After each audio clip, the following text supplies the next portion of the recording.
మిత్రత్వం గెలిచిన రోజు జంతువుల నీతి కథ. అడవిలో ఒక రోజు భయంకరమైన గాలి, వానలు మొదలయ్యాయి. చెట్లన్నీ ఊగిపోతూ పెద్ద శబ్దం చేశాయి. ఇలాంటి వాతావరణంలో చిన్న జంతువులు భయంతో వణికిపోయాయి. ఆ అడవిలో ఒక చిన్న కుందేలు ఉండేది. ఆ రాత్రి వాన బాగా కురుస్తుండగా అది తన గుడారంలో ఒంటరిగా ఉన్నది. బయటనుంచి గడగడలాడే శబ్దాలు వినిపిస్తుండడంతో మరింత భయపడింది.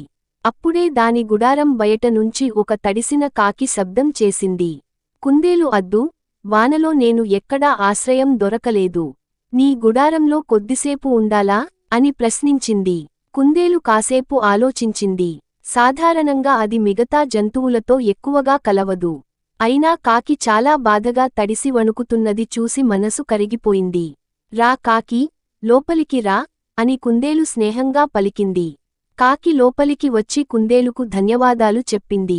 నువ్వు మంచి మనసున్న జంతువు కుందేలా, నీ సహాయం నేను ఎప్పటికీ మరచిపోను అని చెప్పింది. అదే సమయంలో ఒక ఎలుగుబంటి కూడా గుడారం దగ్గరికి వచ్చింది. వానలో తడిసి ఆనకట్టును లాంటి పెద్ద శరీరంతో వణుకుతూ, నాకు కూడా లోపల ఆశ్రయం ఇస్తావా అన్నది. కుందేలు లోపల కొద్దిగా భయపడినా, పెద్ద జంతువు అయినా ఇబ్బందిలో ఉన్నదే కదా అని అనుకుంది. సరే, కానీ జాగ్రత్తగా ఉండు, నా గుడారం చిన్నది అని చెప్పింది. ఎలుగుబంటి చిరునవ్వు నవ్వి లోపల కూర్చుంది. ఇప్పుడు ముగ్గురూ ఒకే గుడారంలో చిన్నగా కుదురుకొని వాన తగ్గేవరకు వేచి చూశారు. హఠాత్తుగా బయట నుంచి పెద్ద చెట్టు విరిగిపోయి గుడారం మీద పడబోతుండగా, ఎలుగుబంటి వెంటనే లేచి పెద్ద చేతులతో గుడారాన్ని ఆపేసింది. కాకి బయటికి ఎగిరి ఇతర జంతువులకు తెలియజేసింది. కొద్దిసేపటికి జింకలు, కోతులు, అడవి కుక్కలు వచ్చి గుడారం పక్కనున్న చెట్టు తొలగించాయి. కుందేలు ఆశ్చర్యపోయింది.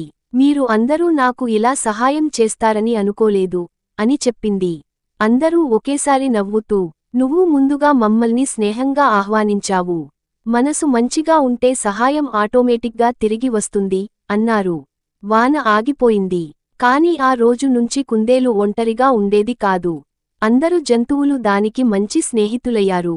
నీతి: ఇబ్బందులో ఉన్నవారికి సహాయం చేస్తే ఆ మంచితనం ఎన్నో రెట్లు తిరిగి వస్తుంది.